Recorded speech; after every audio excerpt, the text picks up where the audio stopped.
Виса Арифи, најпрво ве молам генерална оценка за најновиот извештај на Греко. Најновиот извештај на Греко за Република Северна Македонија се однесува на 4-тиот круг на евалуација, кој за тема има спречување на корупција кај пратениците, судиите и обвинителите. Овој круг на евалуација беше отворен доста порано, значи за нашата држава, уште во 2012 година, се извинувам, и значи во последната пленарна сесија која се одржа во Страсбур во ноември 2023 година, веќе успеавме значи да го затвориме овој круг на евалуација, со тоа што ги затворивме повеќето препораки како имплементирани, така беа оценети во вториот извештај значи вториот аденум кон извештајот на Греко, и според тоа значи како да кажам поголемиот дел од препораките веќе се имплементирани, иако остануваат уште 4 неимплементирани, меѓутоа во однос на големиот број препораки што кои имавме во овој извештај, мислам дека сепак е добар успех и добар напредок на земјата. Државата ветила дека ќе се менува законот за обвинители кој се однесува на дисциплинските мерки, на санкциите за несовесните обвинители. Сепак државата, како што е традиционално, само ветила, ништо од тоа не исполнила. Знаете ли во што е проблемот? Значи,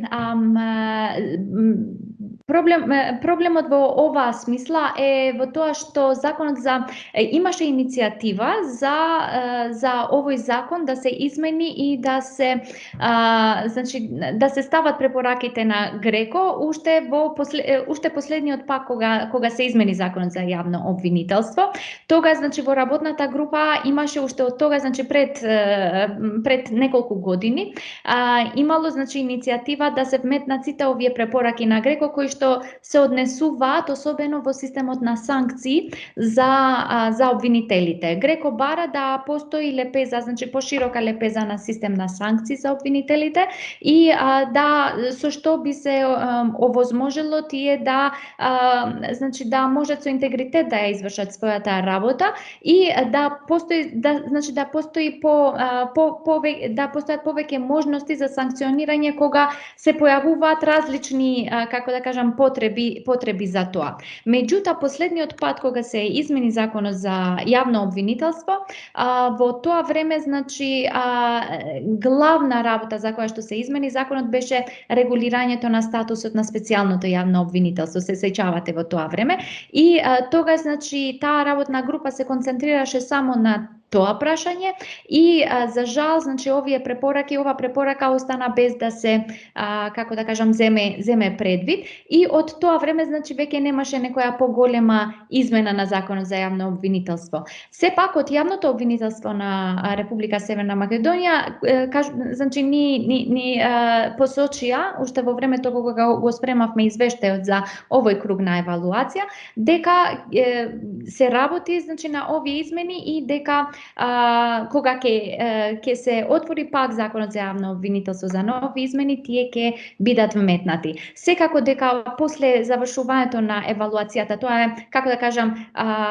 не е неопходно да се случи веќе за да се заврши кругот, меѓутоа нема никаква пречка државата да ја извести Греко и Греко тоа го бара и после затворањето на кругот да може државата да извести доколку во иднина се имплементира некоја од останатите препораки. Мислам дека тоа ќе биде случај и со оваа препорака. При прво отварање на законот за јавно обвинителство, мислам дека тоа ќе биде направено. Што се однесува до имотната состојба на судиите, се нотира дека антикорупцијската комисија ги истражува судиите, но има забелешка дека имаат ограничени можности да ги истражува. Исто тука, значи, мислам дека се работи повеќе на законот за спречување на корупција и суди на интереси, кој ги дава тие надлежности, кои што се до некаде, значи, поограничени за членовите, за тоа што може и што не може да направи ДКСК. Во процес инаку е и во процес е и изменување и дополнување и на законот за спречување на корупција. Има работна група посебно која работи на тоа. Тоа се поврзува и со извештајот за петиот круг на евалуација. Мислам дека и таму може да се направи нешто повеќе во врска со таа обврска. Дали верувате дека ќе се реши заради тоа што имаме генерално проблем со истражување на потеклото на имот, генерално на сите функционери, и проблемот е што просто се одбива да се истражи тоа потекло на имот?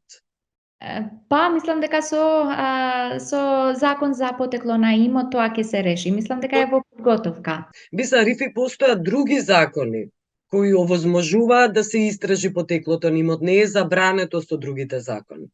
Не е забрането, така е, меѓутоа не е, како да кажам, не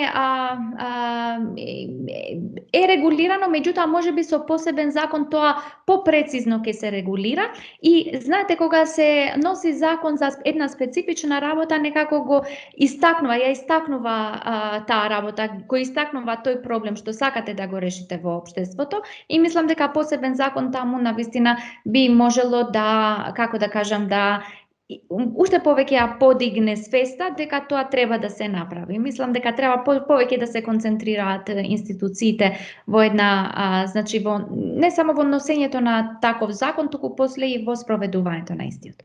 Да, спроведувањето во Македонија секогаш е проблем. Така.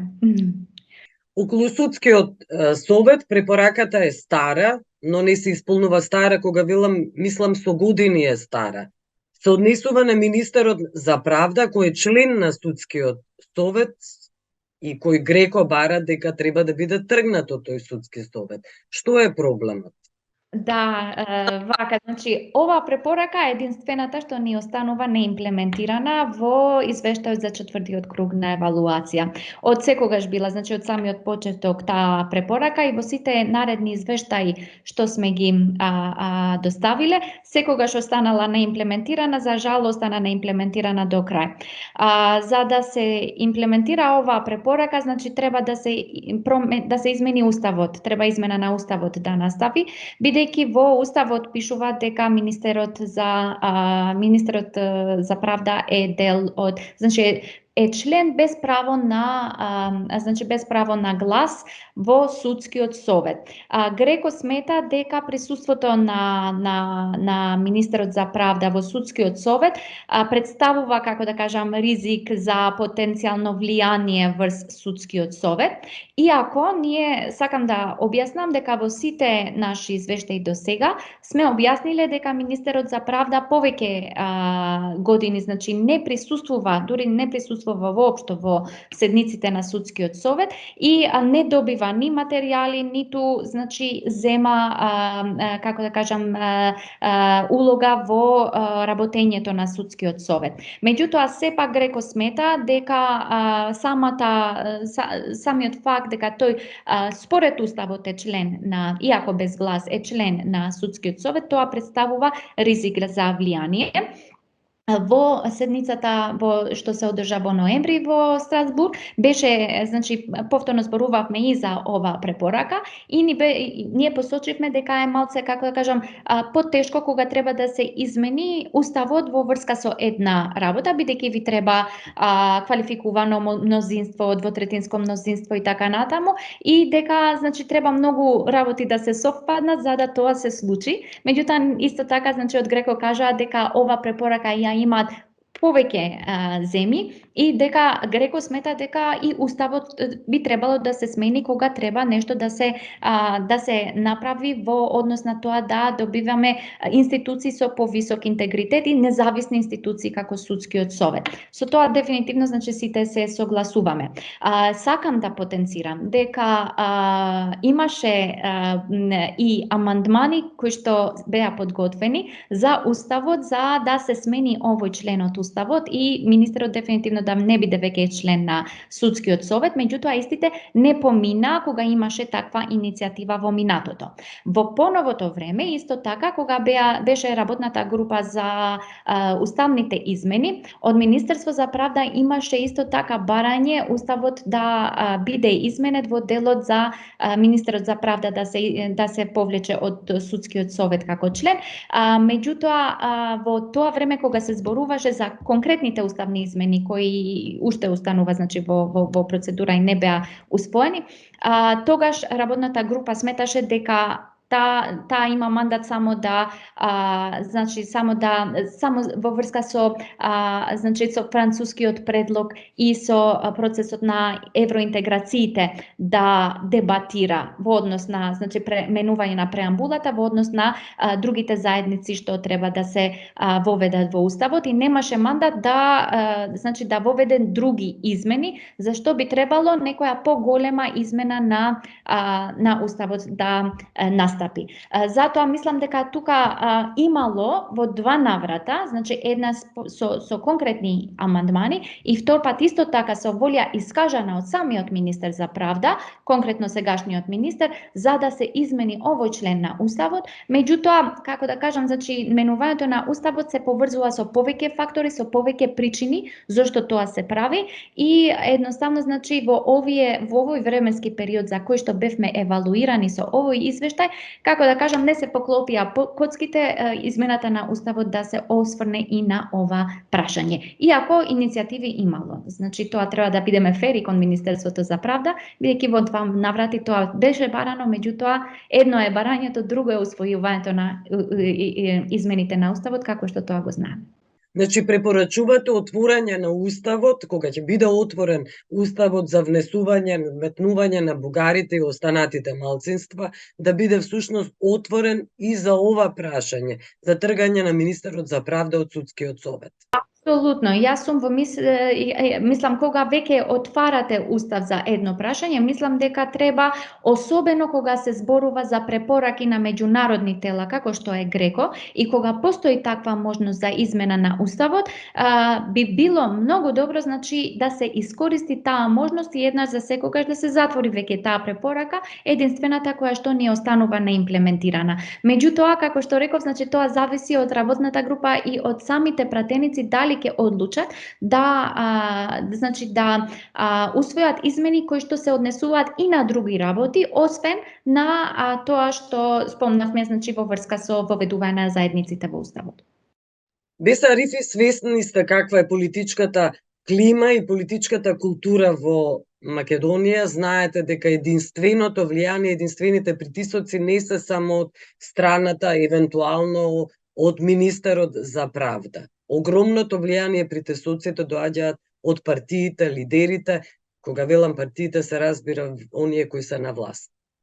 Тоа е многу добро прашање, Билјана, благодарам што го поставивте, бидејќи според моје мислење, работењето на судскиот совет, кое што беше, знаете и вие самите сте новинари, сте известувале за истите прашања, имавме повеќе проблеми во работењето на судскиот совет во минатите и месеци и години, зашто добивме и доста критики и во извештајот на Европската комисија за Република Северна Македонија, и тука тоа не се однесуваше на членството на министерот во судскиот совет, туку се однесуваше на други прашања и на други политички влијанија. Знаете, ќе дојде време и министерот нема да биде член на судскиот совет, меѓутоа работата е како другите тие кои што се конкретни членови на судскиот совет, колку тие ќе успеат да се справат со разните притисоци кои што најверојатно ги добиваат од политичките партии.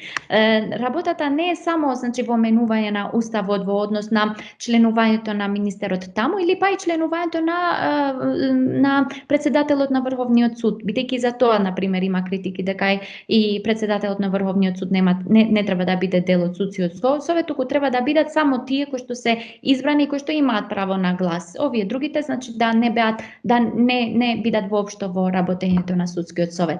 Меѓутоа се сложувам дека вистинскиот предизвик е како да значи да адресираме да го адресираме тоа влијание што не само членовите на судскиот совет, туку и други институции во државата ја имаат од политичките партии, од други како да кажам, значи сектори, други институции, други стейкхолдери што се во општеството и како да се справат со тоа влијание. Знаете, вие може да пишувате најдобри закони, најдобар устав, да одредите, ние кога го оставивме судскиот совет, значи тогаш како дел од нашиот систем, секако значи идејата беше да се промовира интегритетот, да се промовира независноста на судството, да самиот тој судски совет да ги бира и разреши судите, а не тоа да се случи во собрание, бидејќи се сметаше дека тоа представува значи некакво влијание врз судите.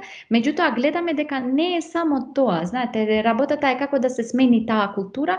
Мислам дека треба повеќе, како да кажам, време и искуство, меѓутоа и докажен интегритет од сите кои членуваат во овие важни институции. Знаете, постојат земји каде што судиите се бираат и на политички начин, меѓутоа откако се бираат, например во САД се бираат во избори, значи судиите во неколку од државите, меѓутоа откако тие стапуваат во функцијата, тие веќе навистина работат независно во нивната функција, на што влијаат повеќе работи. Може би влијае културата, може би влијае менталитетот, може би влијае искуството на органите, може би влијае таа навистина вистинска поделба на власта што тие ја имаат, така и нас некако тоа уште не профункционира како што треба. Мислам дека повеќе фактори влијаат на тоа, а не единствено законот каков ќе биде и уставот каков ќе биде. Сепак треба да имаме на ум дека демократијата во овие земји за кои говорите и во случајот на Соединените Американски држави и позрелите демократии, останатите, таа демократија се развива, се гради со векови. Македонија има неколку децении само демократско општество.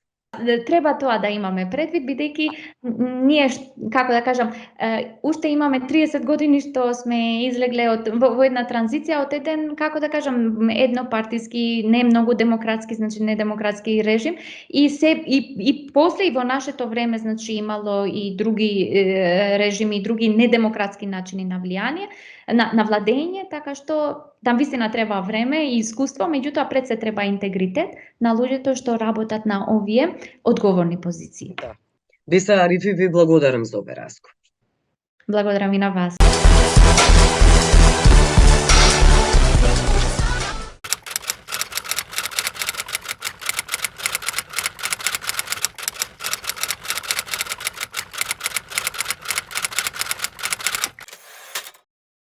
Македонија бележи напредок во имплементацијата на препораките од извештајот за четвртиот круг на евалуација на групата на држави за спречување на корупцијата, скратено ГРЕКО, на Советот на Европа. Ова се наведува во второто дополнение на вториот извештај за согласеноста на земјата во спречувањето на препораките што се однесуваат на спречување на корупцијата меѓу пратениците, судиите и обвинителите, со што се комплетира постапката за овој евалуциски круг.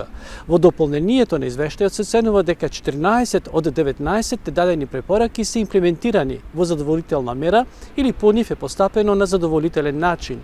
За 4 дека се делумно имплементирани, а само за една од препораките е дадена оценка дека не е имплементирана.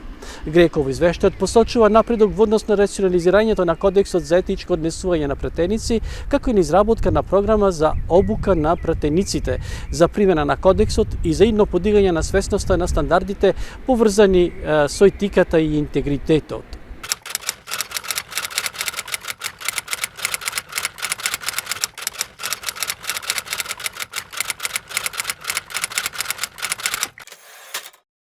Според ГРЕКО, македонските власти досега не ја имплементирале само препораката за зајакнување на независноста на судството од несоодветно политичко влијание и укинување на членството на министерот за правда во судскиот совет по службена должност.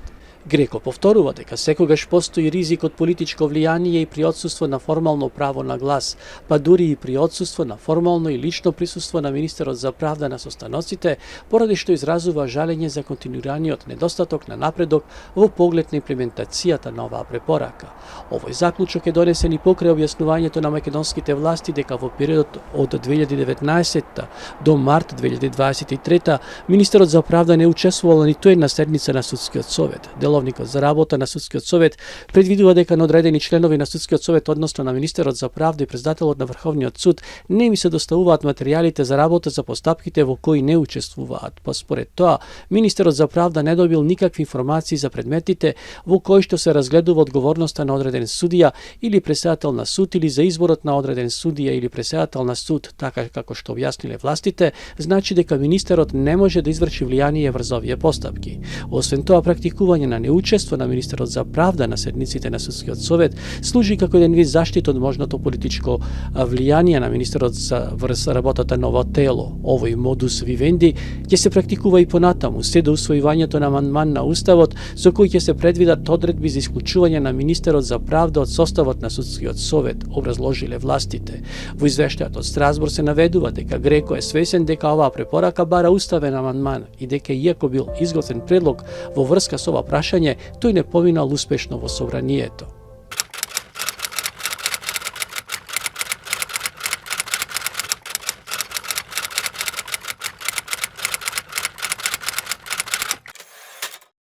Во однос на пратениците, властите се повикуваат на напредокот во однос на рационализирањето на кодексот за етичко однесување, како и на развојот на програмата за обука на пратениците за примена на кодексот и обуката за обучувачи заради итно подигање на свесноста за стандардите поврзани со етиката и интегритетот.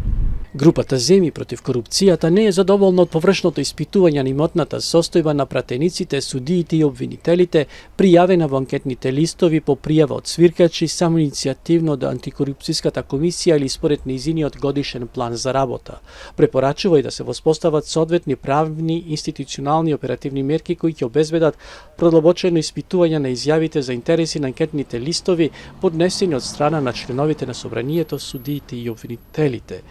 Сепак, длабинската проверка од страна на Државната комисија за спречување на корупцијата е предвидена само за анкетните листови на ограничен број судии и обвинители. Најголемиот дел повреди беа утврдени само на чисто процедурална основа, а не со длабинска проверка. Информациите во врска со продлабочената проверка на изјавите за интереси беа обезбедени само за дел од пратениците, стои во извештајот со забелешка: нема санкциониран пратеник за неусогласеност за имотната состојба со анкетниот лист.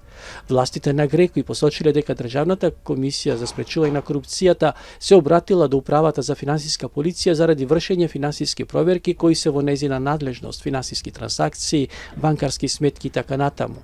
За 5 судии Државната комисија била информирана дека не бил утврден непропорционално зголемен имот за 3 од 5 судии, поради што постапката била запрена, додека постапката е се уште во тек за другите 2 предмета. Во однос на обвинителите, единствената преостаната препорака се однесува на проширувањето на опсегот на санкции кои се достапни за дисциплински повреди сторени од страна на истите. Европратеничката од Словенија, Ирена Јовева, во изјава за 25 минути вели дека Северна Македонија во борбата против корупцијата може да направи уште многу повеќе. Корупцијата е голем проблем во земјите од Западен Балкан, но не само таму. Ја има и во земјите од Европската Унија. Во месец мај 2023 година, Европската Унија усвои антикорупцијски пакет поради некои случаи на корупција, што се случија една година пред тоа, значи во 2022 година. И во таа година и граѓаните на Унијата рекоа дека корупцијата ја сметаат за конкретен и голем проблем. Ако го погледнеме индексот на перцепција на корупцијата, ќе видиме дека најдобро рангирани се скандинавските земји, но дека земјите од Западен Балкан не се најлоши, ама се и далеко од најдобри. Точно е дека се работи многу за борба против корупцијата, но граѓаните треба да сватат дека тоа е важно за нив и за подобар квалитет на нивниот живот. Северна Македонија всушност напредува и јас сакам да го пофалам тој напредок, ама може да се направи уште многу повеќе, мислам. Со проблемите со кои се соочува Унијата, неопходни се големи реформи на таа истата Унија, но и на земјите кандидатки од кои се очекува да направат уште поголеми реформи за да станат членки. Поглавието 23 од правото на ЕУ, судството и основните права, зборува и за борбата против корупцијата и не е случајно, токму ова поглавје најтешко да се затвори и најдолго се преговара. Обично прво се отвара и последно се затвора.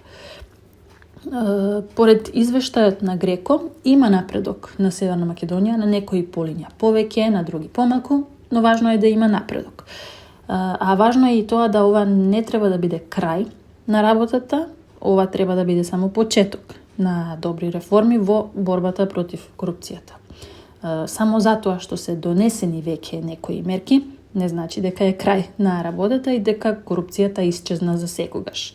Ова е долг и континуиран процес во кој треба да учествуваат и политиката и луѓето, а Европската Унија е тука за да ја поддржи Северна Македонија во процесот на овие реформи. На крајот доаѓаме до истиот заклучок. Нашата земја располага со соодветни законски инструменти за борба против корупцијата, но сега треба да се премине на вистинско и ефикасно спроведување на истите.